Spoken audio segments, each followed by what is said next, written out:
గతానికి ఇప్పటికీ ఉన్నటువంటి మార్పు ఏంటి? ఆర్థిక పరంగా సర్వనాశనం చేసేసాడు జగన్మోహన్ రెడ్డి. పదే పదే చెప్తారు. ఈవెన్ ప్రతి అంశంలో దొరికినప్పుడల్లా అదే సందర్భంలో అదే ఇప్పుడు నాశనం చేశాడని ఇప్పుడు వైఎస్ఆర్ కాంగ్రెస్ పార్టీ, ఇప్పుడు తెలుగుదేశం చేసింది, చంద్రబాబు చేశాడని వీళ్ళు చెప్తారు. సరే, ఎవరికి కావాల్సిందంటే ఒక పెద్ద మ్యాటర్లో ఎవరికి కావాల్సింది వాళ్ళు వాడతారు అనడానికి సాక్ష్యం. ఇప్పుడు ఈనాడు ఒకటి రాసింది, జగన్ జమానాలో ఆర్థికం అస్తవ్యస్తం అంటూ నివేదిక విడుదల చేసి నీతి ఆయోగ్ దేశంలో టాప్ 19 ఉంటే అందులో 17వ స్థానంలో మంది అన్నటువంటి. వాస్తవంగా 29లో చూడాలి, కానీ 19 వరకు లెక్కట్టి అందులో 17లో ఉంది. అయితే ఇందులో పాయింట్ ఏంటంటే మూలధన వ్యయం తక్కువ ఖర్చు పెట్టారు అన్నటువంటిది. ఎస్, మూలధన వ్యయం అంటే మళ్ళీ ఆదాయ వనరులు సంపాదించుకునేది. ముందు 2 సంవత్సరాలు కరోనా, ఇంకా పెట్టడానికి ఏం లేదు. తర్వాత వచ్చినటువంటి సందర్భంలో పోర్టులు ఏంటి, మూలధన వ్యయం కిందకే వస్తాయి కదా, ఆదాయం సంపాదించేది కదా. ఫిషింగ్ హార్బర్లు ఏంటి, అయ్యే కదా. ప్రభుత్వ మెడికల్ కళాశాలలు ఏంటి, సంపాదనే కదా. అవి మూలధన వ్యయమే కదా. అవి లాస్ట్ 2 ఇయర్స్లో జరుపుకొచ్చినటువంటి ప్రారంభమైనటువంటి అవి కౌంటబుల్ వేస్తున్నారా లేదో తెలియదు. అది పక్కన పెడితే అసలు విషయం ఇక్కడ బద్దలని నేను ఎందుకన్నానంటే, మూలధన వ్యయానికి ఖర్చు చేసినది 2022-23 అంతకుముందు రాష్ట్ర మూలధన వ్యయం 3.5% పరిమితమైందని, 2022-23లో చేసిన అప్పుల్లో 4.4% మాత్రమే మూలధన వ్యయానికి ఖర్చు చేసినట్టు వెళ్ళింది. అంటే మొత్తం ఖర్చులో 4.4% మాత్రమే చేశారు.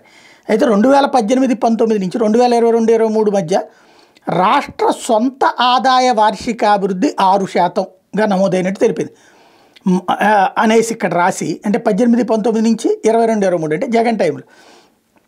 అసలు విషయం ఏంటంటే మొత్తం ఆదాయంలో రాష్ట్ర సొంత ఆదాయం 2018-19లో 64% ఉంది. అంటే మొత్తం ఖర్చుల్లో రాష్ట్రం సంపాదించుకునే సొమ్ము 64% ఉంది. 18-19 అంటే ఏంటి, చంద్రబాబు దిగిపోయే టైంకి.